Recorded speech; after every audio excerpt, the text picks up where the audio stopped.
allow me to introduce you all to my secret weapon, the pens that I use to make my drawings pop. These are the pens that take my drawings to the next level every single time, and they are the Jelly Roll pens from Sakura. Now, I want to thank Sakura for sending these to me.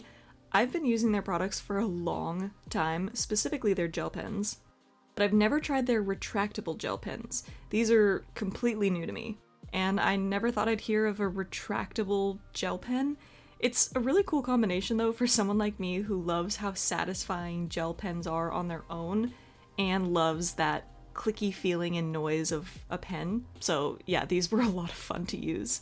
These come with a collection of sparkly, metallic, and regular colors, plus this cute little travel case. And most importantly, the white gel pen, the star of the show, my favorite. Now, as I've mentioned, I have used these pens for a long time, and I did not think that they could be improved upon, but I love the retractable version. So before we get into the art, I do just want to show you how well these pens work. I wanted to swatch them on black paper so you can get a good idea as to how opaque they really are. And this right here is the reason I have been using these pens for as long as I have. They never fail me. So if you're looking for a good gel pen that's actually opaque and will give you those perfect highlights and details, these are the pens that I will direct you to every single time. So if you're interested in these pens, I will have more information as well as links in the description for where to get them.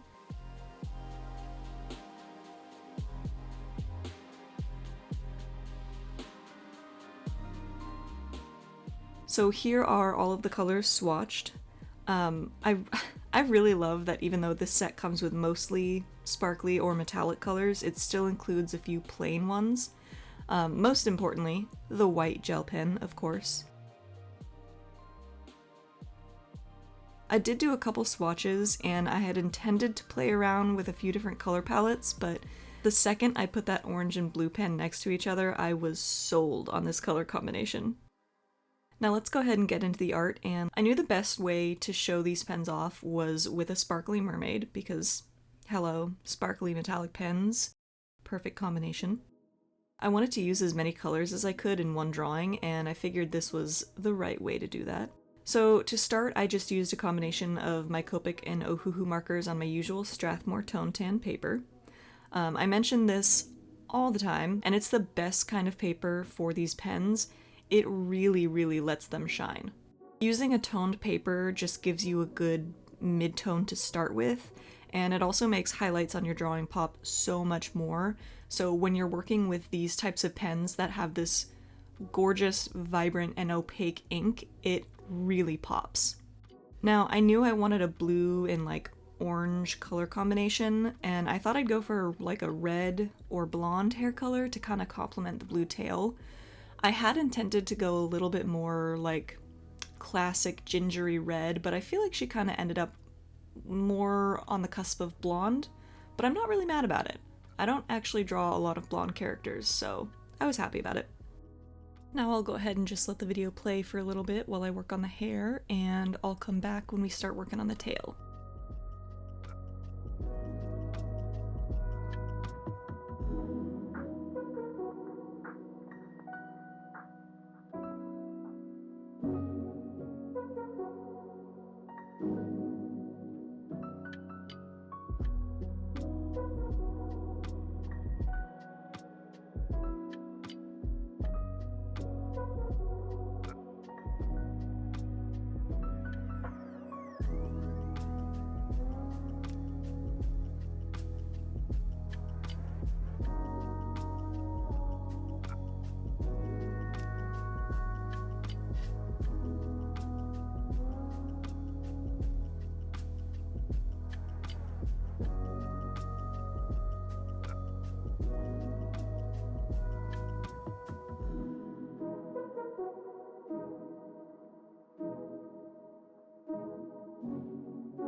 Now, I did have to periodically take breaks from working on the tail and going over the line art. I was using a lot of colors for the tail, which I'm really happy with, honestly. I love how they turned out. But because I was using so much ink in one spot, I needed to give the paper a few breaks here and there. As much as I love this paper, it is technically not the best for markers. It can buckle if you use too much ink. It's not a very thick paper, but I love it and I will never stop using it.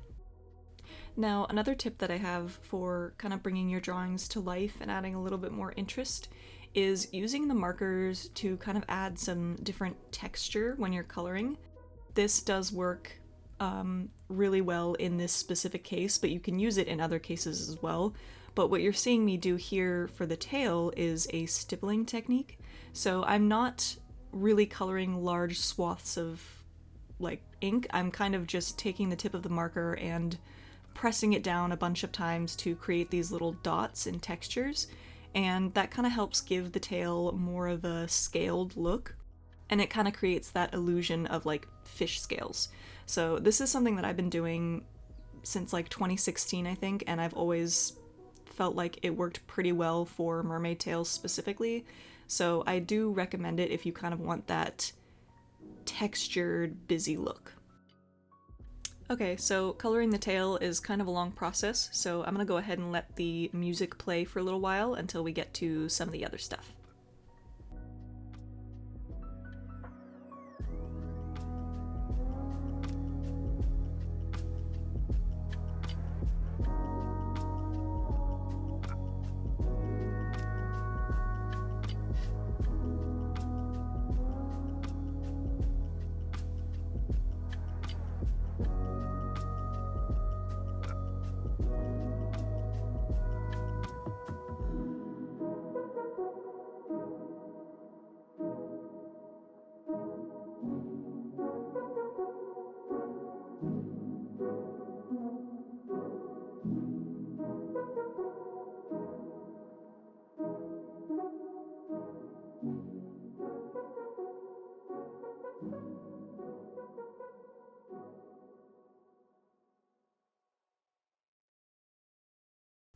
So there are a few parts of this drawing that I did not film either on accident or on purpose.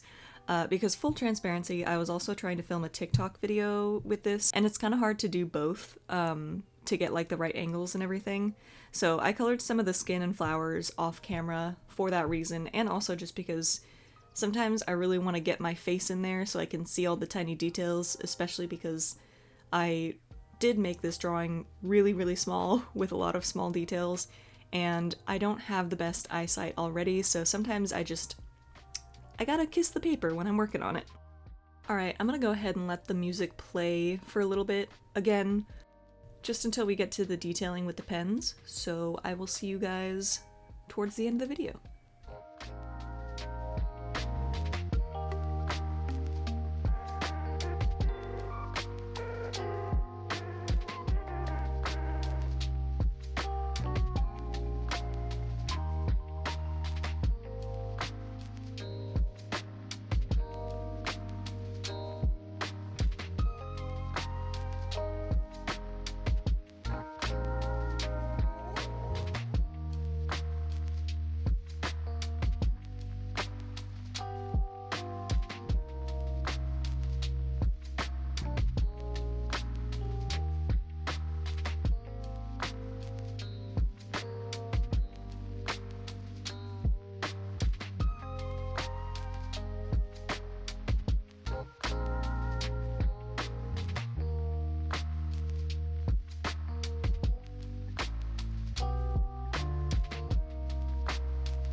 So here comes, of course, the best part of this drawing, which is the final details and actually getting to use these gel pens. I started with some highlights with colored pencil first, just to give a little bit more of a natural gradient. I don't like jumping in with the gel pens right away just because they are so vibrant. I like to have some more tame highlights just to start with, but then I start layering the pens on top and oh my god, this is the most satisfying part. I do apologize because this footage was very difficult to get with my camera setup. However, I did film some pretty good detail shots with my phone that are in the TikTok video. But I filmed as much as I could. It's just difficult because it has that top-down view, so you can't really see me getting those details in, but you get the picture. I just want to say, the colors that came in this set of pens worked so beautifully with the tail. I'm actually blown away. I thought that I would love the sparkly pens more for the scales on her tail, but the metallic pens ended up working so beautifully. It's nice because the metallic shine kind of catches the light no matter where you're looking at the drawing from, so it just worked really well with the tails, and the colors were perfect. The vibrant blue that's just a little bit lighter than the darkest parts of the tail, and then the orangey metallic color of the gel pen on the highlight. Ooh, chef's kiss. I am blown away. I love this drawing. I love these pens. Could not be happier. I just had so much fun with this drawing. So now, kind of on to talking about the pens. One thing that I really love with these, and usually isn't a thing with gel pens, I don't think, but was satisfying nonetheless, was the fact that I could just click the cap, clear the little plastic bit. They came with a little plastic bit on the tip of the pen, which I actually think is pretty smart just to keep the ink from spilling or going anywhere, but the second you take that off, it's just ready to go. There's no priming, there's no shaking, there's no like furiously writing the pen on the paper to try to get the ink flowing. It was ready to go. And that I was so happy about after all the paint pens that I've been using lately that you have to like click a million times or prime forever on paper just to get it to the right consistency. These were ready to roll and I was so stoked about it. Also, I have to be the most annoying person now with these pens because my god, I love clicking them. It's so satisfying. However, it is funny because I'm so used to having to take the cap off to start drawing that I kept almost accidentally ripping the clicky cap off because I was like, oh, that's not where the end of the pen is. Anyway. So again, if you are interested in these pens, I will have more information as well as links in the description for where you can acquire your own. And just thank you so much to Sakura for working with me and for gifting me these pens to try. I have loved this brand for so long, and this was just such a wonderful opportunity, and I'm just so happy to get to share some of my favorite art supplies with you, and also this drawing was just a lot of fun to work on, so all in all, I had a lot of fun with this video. I really hope you enjoyed watching it, and I will see you guys in the next video.